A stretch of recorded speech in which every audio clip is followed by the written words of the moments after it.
En 2030, un agriculteur sur 2 prendra sa retraite et une seule exploitation sur 3 sera reprise par un membre de la famille. Cette rupture de transmission familiale a encouragé une nouvelle génération à se tourner vers les métiers de la terre. Ces nouveaux producteurs transforment largement les pratiques en se tournant vers du maraîchage ou de l'élevage sur des parcelles plus petites, moins gourmandes en foncier et en investissement. Pour ces nouveaux agriculteurs, l'un des enjeux majeurs est de trouver un espace suffisant pour faire grandir leurs projets. En Pévèle-Carambeau, comme dans tant de territoires agricoles, l'accès au foncier est un challenge particulier pour ces jeunes qui s'installent. Partons à la rencontre de ces Pévélois qui dessinent la Pévèle-Carambeau de demain.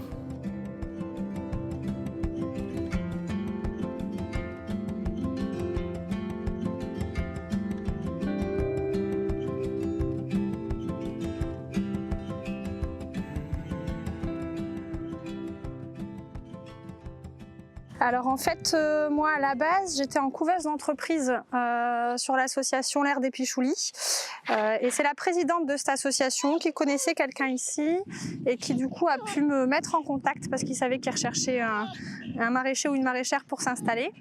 Donc je suis venue rencontrer la famille Durier avec du coup tout un projet d'aménagement et puis le feeling est bien passé et mes valeurs et leurs valeurs collaient bien. Donc on a tenté l'expérience ensemble. En fait, c'est une mise à disposition gratuite que me fait l'entreprise parce que l'idée c'est qu'ils avaient une trop grande surface et plutôt que d'y mettre des arbres et de tondre la pelouse, ils trouvaient ça plus intéressant de pouvoir à la fois installer quelqu'un qui travaillerait sur de la biodiversité et qui ramènerait un aspect très biologique à l'espace et en même temps pour leurs salariés de pouvoir leur proposer des légumes de qualité pour qu'ils puissent eux après aussi avoir accès de manière un peu moins chère en fait. Alors le projet atypique déjà c'est faire du maraîchage sur une petite surface, on n'est pas sur 5-6 hectares de culture, du maraîchage très diversifié, donc c'est une quarantaine de légumes différents avec des variétés anciennes,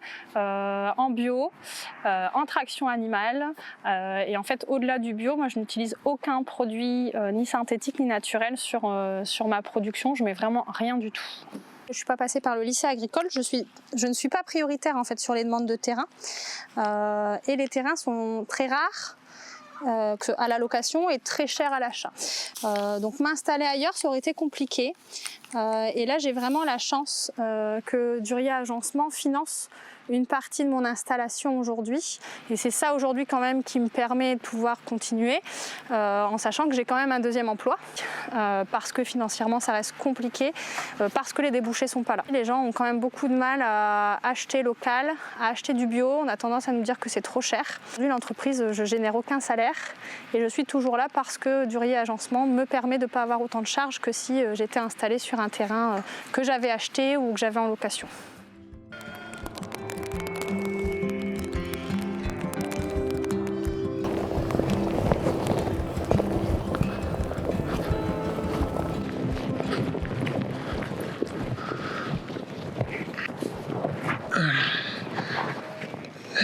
Un beau petit bélier.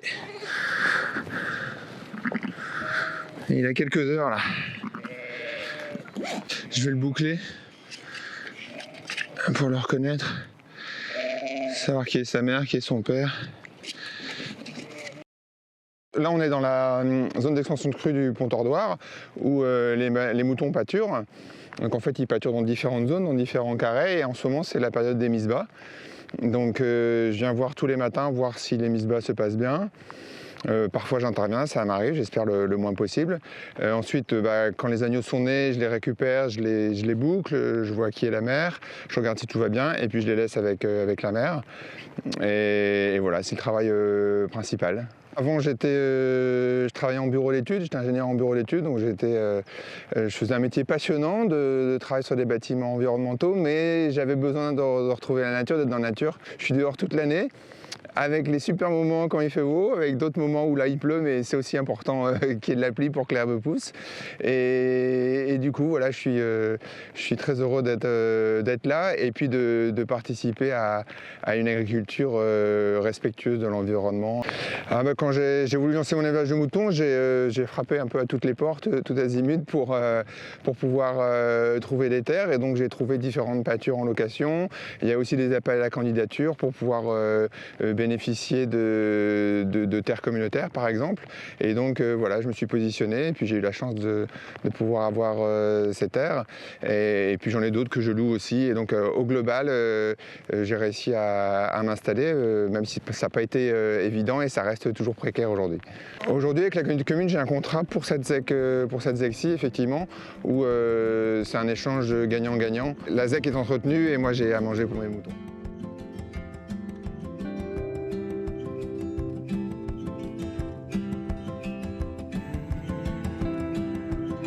Pendant 3 ans, j'ai fait de l'accompagnement d'agriculteurs, accompagnement de jeunes agriculteurs et aussi de personnes en reconversion professionnelle, donc qui n'étaient pas du tout issues du milieu et qui voulaient se reconvertir. Et en 2019, j'ai souhaité moi-même m'installer. J'ai pris du temps pour vraiment mûrir le projet. J'ai commencé la production, j'ai repris des terres céréalières et j'ai développé l'activité fruitière progressivement sur la ferme. Donc ici, c'est vrai que j'ai eu beaucoup de chance en fait en m'installant à Landa parce que j'ai mon oncle qui est parti en retraite. Donc pour moi, c'était vraiment l'opportunité. C'est ça qui a fait le déclic aussi, où je me suis dit, voilà, il y a les terres qui étaient là, qui étaient présentes. C'était une ferme qui allait partir à l'agrandissement, qui n'avait pas de repreneur. Et je trouvais ça vraiment dommage. En fait, ça reste du patrimoine, ça reste des parcelles qui étaient intéressantes à cultiver, que je connaissais bien. Donc c'est ça aussi que je me suis dit, c'est le moment ou jamais. Il n'y a pas eu que la reprise du matériel et des terres, il y a eu vraiment la reprise de ses connaissances. Voilà, il me soutient encore dans ce que je peux faire au niveau des cultures et ça, c'est vraiment précieux quand on s'installe. Je pense que vraiment dans le monde agricole, ça vient des tripes, quoi. C'est vraiment quelque chose, on le sent ou on le sent pas. Tous les jours, il y a des surprises, tous les jours, il y a des difficultés. Donc si c'est pas quelque chose qui nous passionne vraiment et qu'on a envie de faire au plus profond de nous-mêmes, je pense que c'est difficile de tenir après dans la durée. La plus grande difficulté, ça reste la météo, où tous les ans, ce sont des conditions climatiques différentes. Donc il y a des choses qu'on essaye une année et l'année suivante, quand on fait exactement la même chose, on n'a pas du tout le même résultat. On est toujours en train de devoir s'adapter aux conditions météo.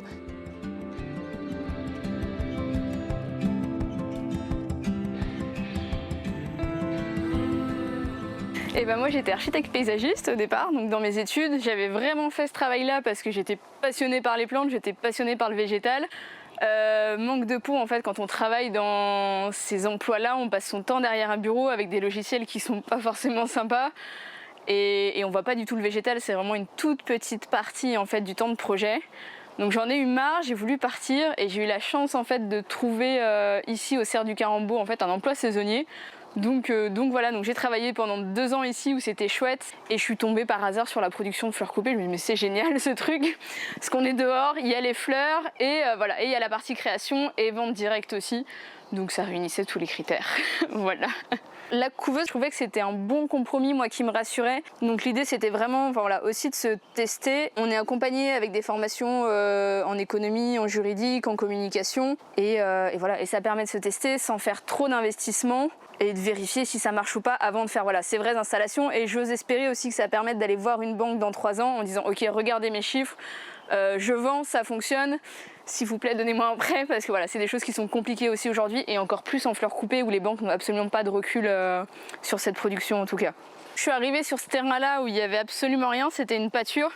Donc c'est pour ça, ça fait déjà 1 an que je suis en couveuse. Le temps qu'on a mis à installer les serres, à mettre l'irrigation, à préparer le terrain, à semer, il faut que le temps que les graines sortent pour avoir ce début de saison à partir du mois de février-mars pour les premières ventes. Je suis contente de voir les gens le week-end, enfin contents des fleurs et dire ouah c'est beau, même si voilà les goûts, les couleurs après ça ne veut rien dire, mais non, moi, je reviendrai en arrière pour rien au monde pour l'instant en tout cas.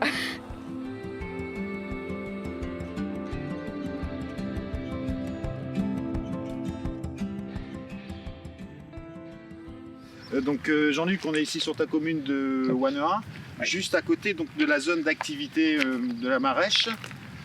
Dis-moi, donc là, on a ce projet de mettre à disposition par rapport à des agriculteurs une parcelle. Est-ce que tu peux me la resituer?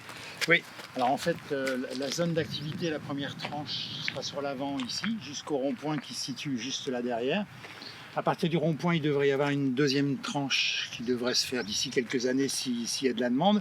Et après, il y a un terrain qui reste disponible, qui est propriété de la communauté de communes, mais qui n'est pas inclus dans cette zone d'activité. Bon, historiquement, c'est des terrains qui ont été acquis en 2007. Et le projet, au départ, il était calibré sur 9 hectares. Bon, on a revu à la baisse ses prétentions. On est maintenant sur 7 hectares. Et déjà, il y a une dizaine d'années, on parlait, pourquoi pas, d'utiliser ce terrain pour de la permaculture. D'accord. Donc là, ben voilà, c'est une opportunité dans le cadre du plan d'alimentation du territoire d'échanger, de voir avec la communauté de communes ce qu'on peut faire sur ce terrain. Donc voilà, je pense qu'on a quelques idées.